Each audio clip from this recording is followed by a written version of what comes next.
Bonjour et bienvenue sur ce point bourse du 8 septembre 2022. Je rappelle que les informations et analyses données sur cette chaîne sont données à titre indicatif et ne peuvent pas être considérées comme un conseil en investissement. L'investissement en bourse est risqué, vous êtes responsable de tous les investissements que vous faites. Alors on est à la mi-séance, aujourd'hui on est jeudi, il est 14h30 à peu près. Pas de changement au niveau du CAC 40. On est toujours dans notre phase ici de congestion entre les 5950 et les 6150 environ. On travaille toujours cette zone charnière, cette zone des 6089 environ. Donc là, on est monté avec un léger gap à l'ouverture. Et on est en train de redescendre. On a testé un peu cette zone des 6089, mais il y a rien de nouveau. Donc on est toujours dans cette phase de congestion et c'est la sortie qui va être intéressante si on a une cassure ici de fin de correction. Ou alors si on va continuer à aller vers le bas et puis casser plutôt vers le bas. Pour l'instant, rien de nouveau, donc on évite de prendre des grosses tailles de position ou des produits à effet de levier parce que les grosses tendances fortes ne sont pas encore annoncées. Alors on verra aussi à la fin de cette vidéo quand même quelques valeurs du CAC, même si la journée n'est pas terminée. Mais alors, je voulais commencer aujourd'hui avec quelques valeurs japonaises, parce qu'on ne fait pas souvent. Et ça peut être intéressant. Hop, si je le retrouve, elles sont là. Donc il y a quelques valeurs nippones qui peuvent valoir le coup. Alors on va commencer par le Nikkei. Le Nikkei qui était quand même en grosse correction. Alors le début de l'année 2022, hop, il est ici. On le voit, c'est quasiment un point plus haut dans son canal baissier. Et depuis, comme la plupart des marchés, il a baissé. Mais depuis ici, mi-juillet, fin juillet environ, il a arrêté sa chute et puis il a commencé un début de rebond, le Nikkei, donc l'indice japonais. On le voit, il a cassé ici sa moyenne à 200, il a buté alors quasiment au point près sur son plus haut du début janvier. Et ensuite, il a fait une petite correction et il a rebondi une nouvelle fois sur sa moyenne à 200. Donc, ce qui s'est passé, c'était pas hier, du coup, c'était cette nuit, donc avant-hier, le mercredi. Une journée de décalage avec le Japon. Euh, c'est plutôt intéressant. Ça peut nous donner un petit indice peut-être sur la suite des événements au niveau des actions et du marché. Alors on va voir avec les actions en particulier, mais là c'est quand même assez notable ce qui se passe. C'est la belle réaction qu'on a sur la moyenne à 200 et puis la fin de la séquence baissière initiée cet été. Alors j'ai mis les grosses capes sur cette liste, les grosses baleines japonaises. Pas toutes, il y en a quelques-unes qui étaient un peu moins capitalisantes, mais que j'ai mis quand même dans la liste. Alors la plupart sont au Nasdaq, et sinon il y en a aussi à Francfort. On peut les trader à la bourse de Francfort. Donc moi je préfère quand même le mettre sur le Nasdaq, c'est plus intéressant. Et c'est un peu plus liquide que les mêmes actions qui cotent à Francfort. Alors, Shugai Pharmaceutique, je l'ai mis parce qu'il y a pas mal de boîtes pharmaceutiques au Nikkei. Celle-là, elle n'est pas très intéressante. On voit qu'elle est quand même en grosse correction et elle continue de corriger. Donc, c'est juste pour avoir un aperçu. On va voir aussi avec pas mal de figures qui se répètent sur les actions japonaises. Euh, à l'inverse de Daishiki Sunko. Alors, Daishiki Sunko, c'est une des plus grandes, un des plus grands labos pharmaceutiques au Japon. Je crois que c'est le troisième. Et ça doit faire partie des 15 ou 20 plus gros labos au monde. Donc, c'est vraiment quelque chose d'important. On a le creux Covid ici, avec la baisse, ensuite la grosse remontée. Et puis, il a commencé une correction, début 2021. Nous, ce qui va nous intéresser, c'est début 2022, on était au plus haut. Sur les indices avant de corriger, c'est ici, autour des 24. On voit qu'il y avait un gros range entre les 19 et les 28 après sa longue correction. Il a cassé donc son oblique de fin d'hémorragie, il fait un range. Et puis qu'est-ce qui s'est passé dernièrement ici sur la journée du 12 août? Il y a eu énormément de volumes, on les voit ici, des volumes monstrueux. Et il y a un gros chandelier vert magnifique qui fait plus 14%. Alors on monte tout, hein, on étire les Bollinger, on était déjà au-dessus de la plupart des moyennes. On voit qu'elle était plate, mais quand même pas loin d'acter un retournement qui s'est déjà produit un peu cet été. Ensuite, on a une petite correction, et puis là, on revient où?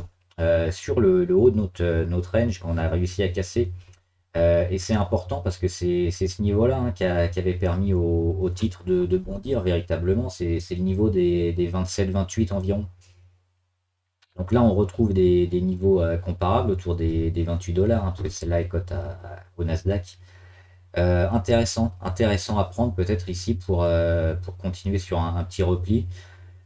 Un repli à très court terme, hein, et qui devrait normalement permettre à Daishiki de continuer sa montée. On va le voir, il y a pas mal d'autres pharmaceutiques qui s'en sortent beaucoup moins bien, et celle-là, c'est un des leaders du marché. Elle me semble largement intéressante.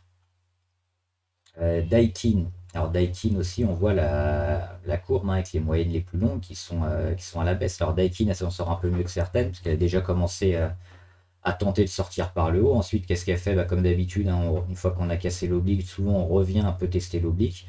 Alors ce qui est intéressant de noter, c'est qu'elle la touche pas et qu'elle passe pas en dessous. Donc ça, c'est plutôt un signe de force. Quand ça va relancer, ça pourra devenir intéressant. Donc Daikin plutôt résiliente. Fast Retailing, c'est pareil, hein, elle a eu la grosse correction, elle est en train de travailler, elle a mis ses plus hauts. Faut attendre un point d'entrée, pour l'instant on n'en a pas, mais elle est quand même dans une phase de retournement. Si on regarde cette phase-là entre mi-juillet et maintenant, c'est quand même une phase de retournement qui est en train de s'acter. À l'inverse, alors ça, on a pas mal d'actions comme ça au Nikkei. Fujifilm, grosse correction, on sort de la figure, on tente de sortir par le haut et ensuite on casse par le bas et c'est encore la catastrophe. Et on le voit, on casse tous les supports intéressants, et ça on va le voir sur pas mal d'actions japonaises.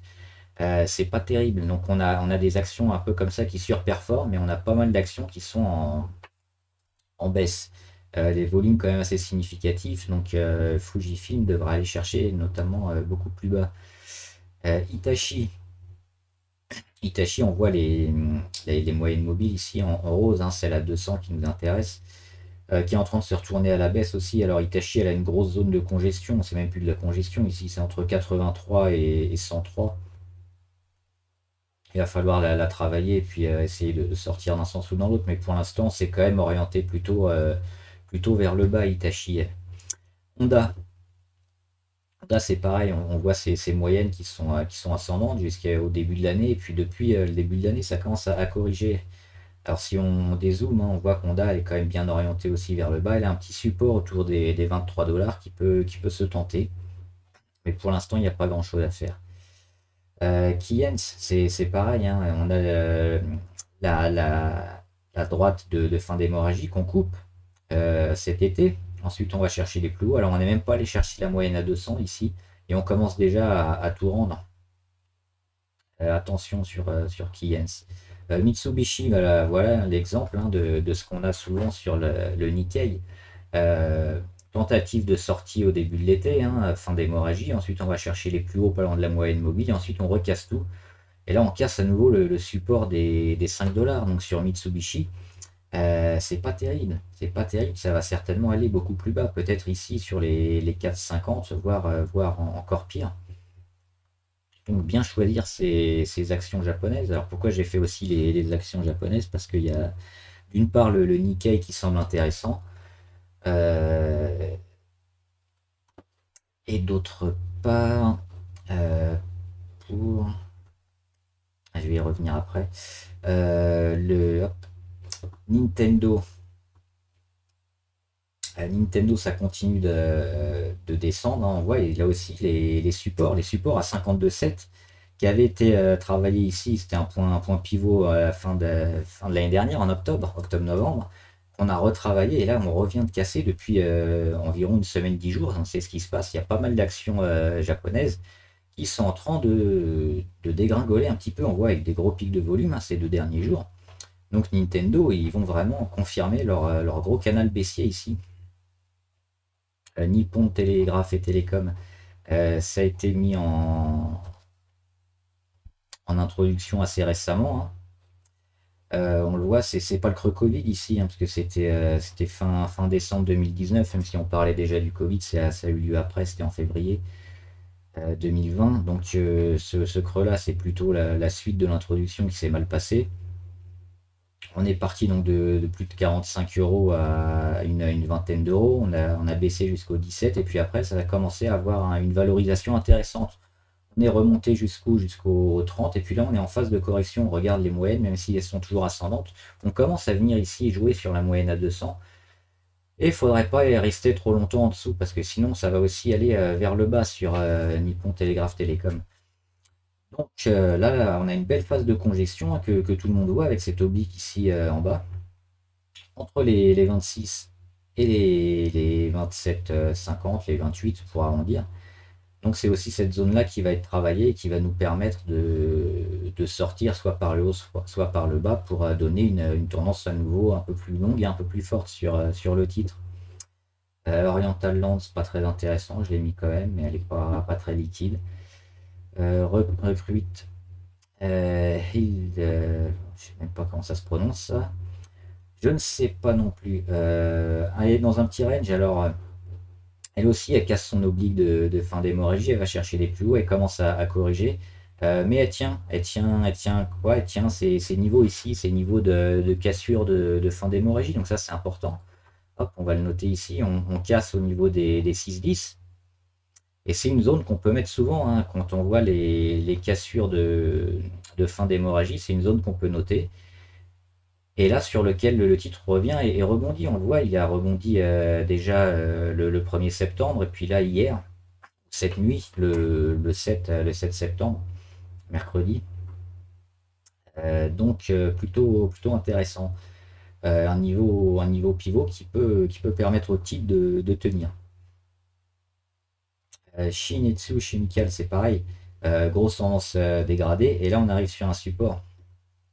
Alors, ce que va nous donner le Nikkei ces prochaines semaines, ça va être intéressant parce que toutes les valeurs qui arrivent comme ça sur support, si le Nikkei va un peu mieux et si les marchés continuent de performer, on peut avoir des rebonds qui soient à minima techniques pour aller chercher quand même quelques beaux pourcentages, hein, 5 ou 10% assez facilement. Et si ça casse, après, c'est carrément une relance haussière. On n'en est pas encore là. À l'inverse, si le Nikkei a plus de mal, toutes les valeurs qui sont comme ça sur support important, hein, qui ont déjà été travaillées au moins une fois ou deux, risquent de lâcher. Donc il faudra forcément oublier ces valeurs-là. Ou alors jouer contre si on peut. SoftBank c'est intéressant, une banquière japonaise. Alors elle est déjà en phase de correction depuis un moment, mais ce qu'on voit sur SoftBank, c'est que la dégradation elle commence à s'atténuer et on a un petit support autour des 18 hein, sur lequel on a fait un petit gap, mais juste une journée en dessous, on est revenu au-dessus après, qui est en train de tenir le niveau des 18.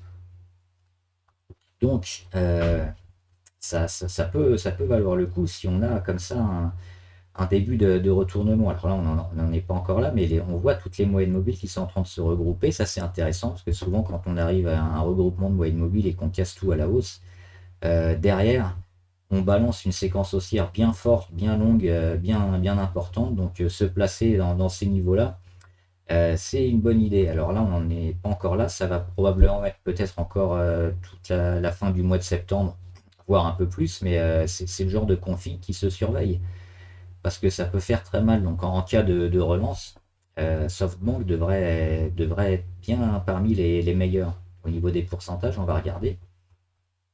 Hop, on est ici sur les 19 environ. La moyenne, elle est déjà à 13% et elle n'est pas si loin que ça. Et si on va chercher l'oblique, on est autour des 30 à 40%.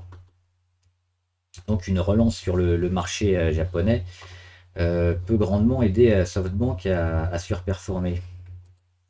On a Sony aussi. Et Sony, voilà, c'est l'exemple de ce que je disais, pas mal d'actions nippones qui ont beaucoup de mal, qui ont cassé les supports depuis 6-10 jours. Donc à voir si c'est des valeurs qui sont un peu massacrées par rapport au marché, parce que c'est pas forcément des valeurs leaders hein, dans leur secteur. Mais ça, ce genre de figure, on l'a souvent sur les actions japonaises en ce moment. Donc c'est les cassures d'obliques, on travaille le range et puis on casse à nouveau le support à la baisse. Donc surveiller quand même ces valeurs-là et puis privilégier par contre celles qui fonctionnent bien. On va y revenir. Suzuki. Suzuki pas très intéressant pour l'instant parce qu'il y a une grosse figure, hein. Moi je l'ai mis comme ça dans un gros canal baissier avec des pourcentages énormes. Alors on pourrait essayer de trouver des points pivots ou des zones un peu plus petites. Sur Suzuki, là, elle a eu un gap, elle a quasiment refermé, hein, donc pas grand chose à faire sur Suzuki à part de l'observation pour le moment, hein, parce que la figure elle est plutôt dégradée en ce moment. Takeda pharmaceutique, encore un labo pharmaceutique, mais on le voit, celui-là il y a beaucoup de mal. Il revient sur support, donc c'est pareil. Est-ce que le Nikkei va pouvoir revenir assez facilement ou pas? Auquel cas, pas mal d'actions vont rebondir. Un rebond technique ici de 13,30 à 14,30, donc ça va faire du 10% environ, qui peut être intéressant, mais si ça lâche, il y en a déjà qui ont lâché depuis une dizaine de jours. Attention, Toshiba, pareil, Toshiba, il y a un gros range avec ici.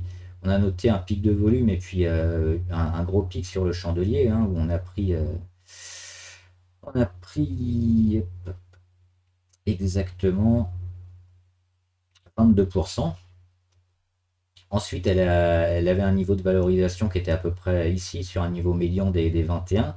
Et on voit on l'a travaillé énormément, hein. Le range entre 17 et 24, et puis un demi-range entre 19,4 et 22,6, qui est en train de lâcher vers le bas. Et toutes les moyennes commencent à revenir aussi vers le bas. Donc ça, c'est sur Toshiba, comme sur Sony, comme pas mal de grandes valeurs japonaises. Elles sont plutôt orientées vers le bas. Donc il faudra faire un tri et voir si c'est général ou pas. À ce stade encore, c'est prématuré. Et enfin, on finit avec Toyota. Toyota, il y a un leader aussi chez les Asiatiques, hein, au niveau des constructeurs automobiles. Toyota, c'est pareil, on voit la moyenne mobile ici à 200 jours, en rose, qui est en train de s'aplatir et hop, qui va vers le bas. Et puis là, on vient casser le support, pareil, il y a une dizaine de jours, hein, depuis la fin août, le support des 155 qui a lâché. Donc assez mauvais sur Toyota. Donc c'est ça, le marché japonais actuellement qui est un peu schizophrène, avec pas mal d'actions qui sont en train de lâcher, d'autres qui sont sur support, et certaines qui surperforment. Donc pour l'instant, il est tiraillé entre pas mal de directions, et on va voir quelle direction va gagner ces prochains jours. Donc pour revenir à celle qui me semble la plus intéressante, c'est celle-là, hein. Daishiki Sankyo, c'est le labo pharmaceutique qui, je pense, est en train de relancer la séquence haussière après avoir bien travaillé son range, avoir un beau pic de volume. Ici, il corrige pour retrouver ses niveaux d'avant pic de volume pas vous dire exactement, du 12 août. Ça semble une porte d'entrée plutôt pas mal. Donc ça cote aux US, donc au Nasdaq, ça cote aussi à Francfort. Ça peut être intéressant. C'est l'action japonaise que je vais surveiller, que je vais peut-être rentrer courant de la semaine. Voilà. On va regarder maintenant, alors rapidement parce qu'on n'est pas en fin de séance, quelques actions qui sont intéressantes sur le portefeuille qu'on suivait. Alors, Air Liquide, il se passe pas grand-chose. On travaille toujours le support autour des 121. Il n'a pas lâché. Moi, je pensais qu'il lâcherait. Il est plutôt en train de tenir actuellement le support des 121, mais ça c'est pas encore décidé. Donc, pour l'instant, wait and see sur Air Liquide. Les US sont pas encore ouverts, hein. Ils ouvrent quand la vidéo sera publiée, ça devrait ouvrir. Atos évidemment qui a encore dégradé. Je crois que j'en parlais, c'est hier ou avant-hier. Je sais plus dans la dernière vidéo. Grosse dégradation, mais on arrivait ici sur un support qu'il fallait tenir pour peut-être relancer la dynamique. Et si on lâchait ici les 9,55, alors attention, et puis elle a lâché, hein, aujourd'hui. Gros volume, hein, on voit, on n'est même pas à la fin de la séance, on a déjà des volumes monstrueux. Et on lâche à nouveau le support des 9,5, donc Atos il risque d'encore dégrader fortement ces prochaines semaines. Et ces prochains jours, donc, ça vaut le coup de jouer contre Athos, hein, probablement, sur ces niveaux-là, parce que dans plusieurs jours et plusieurs semaines, ça devrait être bien en dessous, a priori. On va passer rapidement, hein, sur les actions. Je reviens juste, ouais, sur Katana. Katana, intéressante parce que elle revient sur support ici. Un petit support des 5,99, donc des 6, hein, des 6 euros pour arrondir, qui avait déjà travaillé ici au mois de juillet, sur lequel on revient. Et puis on voit, on était sorti des Bollinger et là on commence à réintégrer un peu l'intérieur des Bollinger. Ça fait 3 jours qu'on se maintient sur ces niveaux-là. Au niveau des indicateurs, la MACD, pas encore d'inversion de tendance, mais on voit les histos qui deviennent de plus en plus petits. On va bientôt avoir peut-être des histos verts, donc bonne chose. Et puis après, croisement de ligne MACD, ça annoncera de belles choses. Au niveau RSI, on est toujours en survente, on est à 29, hein, donc sous les 30, on est en survente, mais on voit que même en survente, on commence à stopper la chute. Le prix ne bouge pas. Donc ça, c'est une bonne chose. Le jour où on va dépasser les 30, je pense que Katana a de bonnes chances de au moins faire un rebond technique pour aller chercher la moyenne à 20 sur les 6,40, sur 6,50, voir son oblique ou sa résistance sur les 6,60. Donc c'est une bonne valeur à avoir en ce moment, Katana Group. Danone toujours en short dessus, hein, même si la valeur descend pas autant que je l'espérais. On commence quand même à taper un peu les 28 là, au niveau RSI. Donc ça c'est pas mal, on peut espérer un petit décrochage. Pour l'instant, il n'a pas lieu. Danone, il résiste, mais on attend un gros chandelier bien rouge, bien moche pour commencer à acter des plus-values ou mettre des stops sur le short. L'euro-dollar. L'euro-dollar, je vous en avais parlé aussi récemment et j'avais dit qu'ici les 0,99 seraient défendus, hein, autour de la parité. Il faut sauver le soldat euro parce que là, la chute de l'euro face au dollar devient compliquée et commence à être embêtante pour beaucoup de monde, pas seulement les Européens. Donc on devrait avoir possiblement un rebond de l'euro. Donc moi j'ai joué le rebond ici, hein, sur les 0,994 environ. Et l'objectif, ça va être d'aller chercher au moins les 0, les 1,015 environ, voire les 1,03. Ça, on verra après au jour le jour, mais cette zone ici des 0,99 devrait être défendue. Là, on est à la parité, hein. On est juste un poil au-dessus de la parité, donc léger avantage à l'euro. Mais mon scénario, c'est quand même qu'on ait au moins un rebond ou une zone défendue pour un peu de surperformance de l'euro.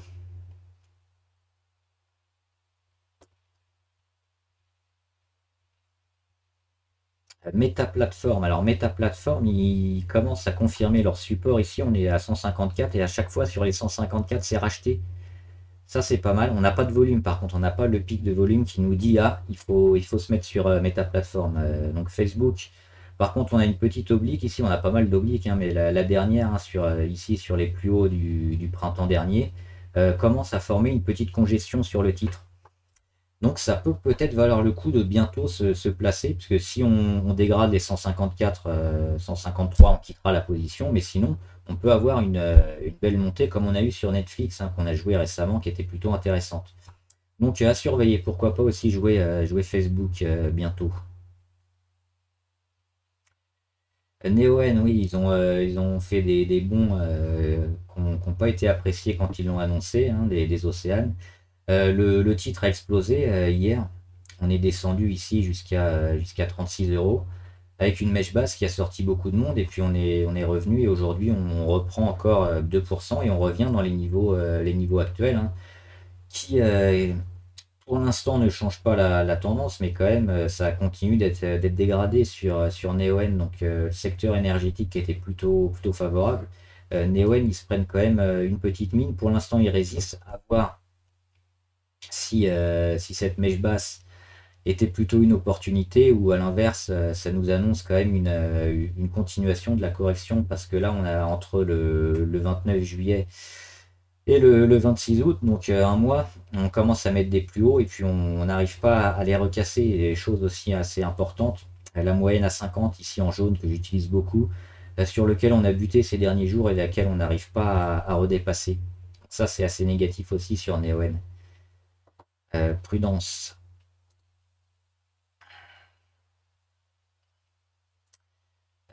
on fera les US probablement ce week-end, hein, mais il y a pas mal de choses intéressantes sur Nvidia. Pourquoi pas jouer à Nvidia bientôt. Ça pourrait le faire. Pour l'instant, il y a un support autour des 132 qu'il faut tenir, mais là, elle est en train de travailler. Sinon, on en a un peu plus bas à 100, 115, 117. Mais à jouer avec prudence quand même sur Nvidia. PayPal. Non, c'est Farming Group, je ne reconnaissais pas. PayPal, ils sont là. Ils vont plutôt bien, PayPal. Ils ont bien augmenté ces derniers jours. Ils ont fait un petit gap ici entre le 2 et le 3 août. Le gap, il a été comblé. Et maintenant, on repart sur cette zone. On a repris appui sur la zone de gap. Et on repart plutôt vers le haut. Euh, PayPal qui va peut-être s'offrir un retournement. Alors, le retournement, il est au-dessus des 120 dollars. Mais c'est depuis le début de l'été, là, PayPal a fait de belles choses. Alors c'est pareil, il nous montre les volumes. Les volumes sur deux trois jours assez énormes qui nous montrent que les gros investisseurs se mettent sur le titre. Mais pour l'instant, on voit quand même de belles choses. Donc c'est pareil, il y a 2, 3, 4 valeurs US qu'on peut suivre et sur lequel ça peut valoir le coup de se mettre, même si l'euro va repartir à la hausse face au dollar. Donc ce genre de valeur, on surveille aussi.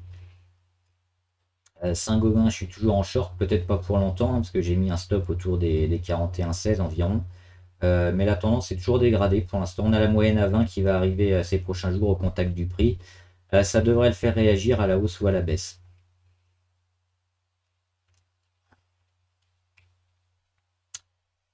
Ubisoft, alors Ubisoft, oui, il y a le Tencent hein, qui finalement n'a pas fait haute d'OPA, mais qui a mis 300 millions dans Guillemot Brother Limited. Du coup, pas d'OPA, ça veut dire pas d'explosion et pas de gain assez rapide. Donc il y a beaucoup d'investisseurs qui sont partis. D'où la baisse hein, d'hier, la baisse très importante. On a perdu près de 15%, 17% environ. Aujourd'hui, on perd 1%, mais pour autant, moi je pense que ça peut valoir le coup sur ces niveaux de moins de 40, hein, entre 35 et 40 accumuler du Ubisoft pour du long terme, du moyen long terme. Parce que le secteur du jeu vidéo est toujours assez porteur, parce qu'Ubisoft est toujours un des plus grands éditeurs hein, en France et même dans le monde, et que la valorisation, vu qu'elle s'est quand même bien cassé la gueule dernièrement, ça en fait une boîte sous-valorisée. Et que là, on a quand même des niveaux qui étaient pas loin d'un retournement, donc ça a été mal accueilli. Hein, euh, l'injection de 300 millions de Tencent qui ne sont pas transformés en OPA, mais je pense quand même que sur Ubisoft, euh, à hauteur de 2 3 4 mois et plus, on devrait retrouver des niveaux au-dessus des 45-50 assez facilement. Donc il va falloir voir si le titre tient les 33 euros environ. Mais à mon avis, ça devrait permettre à pas mal de monde de se replacer pour du long terme. Et on va faire rapidement avant de finir les valeurs abonnées. Air Liquide, j'en ai déjà parlé. Alstom, il se passe rien, hein. Congestion autour des 19,47 et des 22,40. Donc il se passe rien entre deux, on attend. Il y a les Bollinger qui sont en train de se rapprocher, ça va être intéressant de voir probablement début de la semaine prochaine.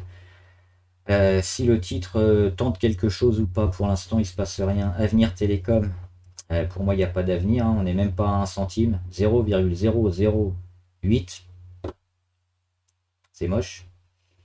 Et souvent dans ce genre de titre-là, on est quand même baladé par les gros qui touchent les actions gratuitement ou alors à un prix défiant toute concurrence. Donc ils bazardent comme ça les actions et nous pour sortir, c'est plus compliqué. Donc on évite ce genre de titres. Si on veut les jouer, on fait attention. Alors on peut avoir des gains, on peut toujours performer sur ce genre de titres, mais il y a souvent des gros chandeliers rouges qui viennent dégrader la tendance pour plusieurs semaines.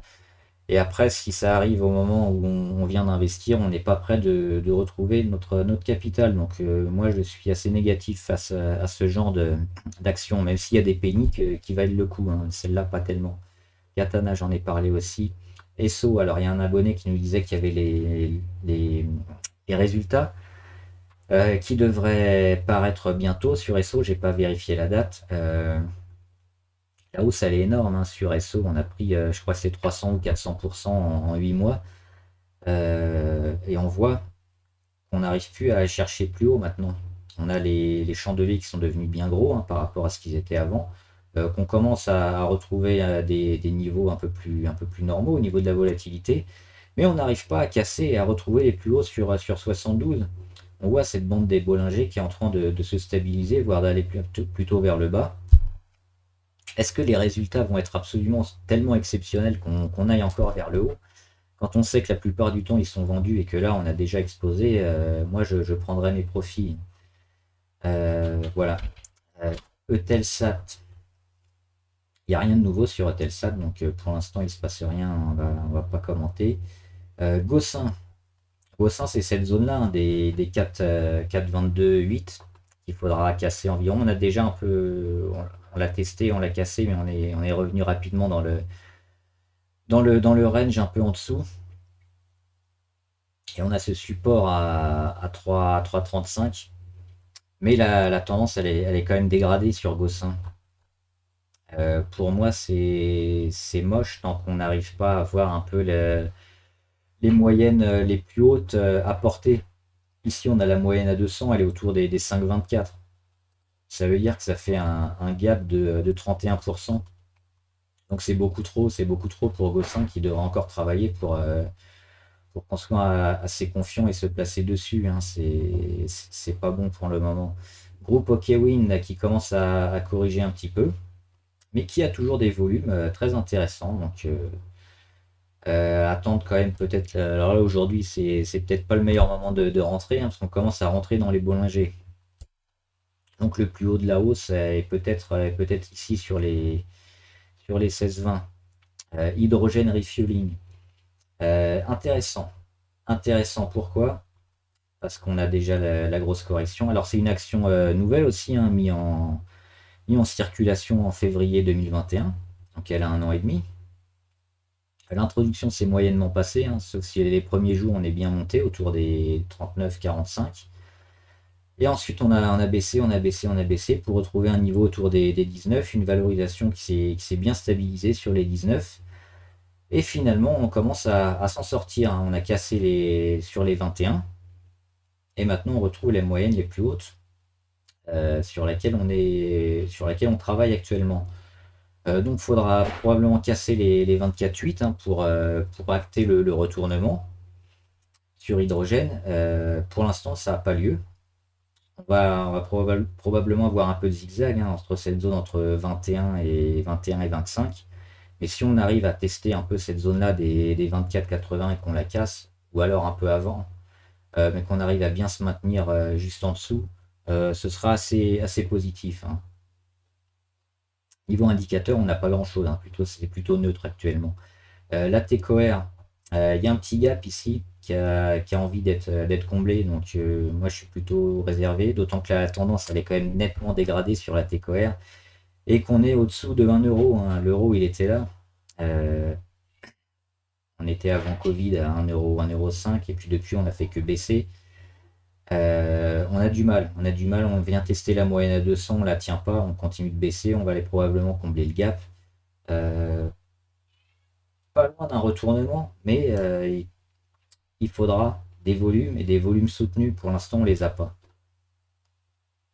Ou l'invest, j'en avais déjà parlé, c'est cette zone des 49 ou 50 euros environ à casser pour relancer la dynamique. Pour l'instant, on est en embuscade, mais on n'y va pas, donc en anticipation éventuellement, mais il faut mieux attendre.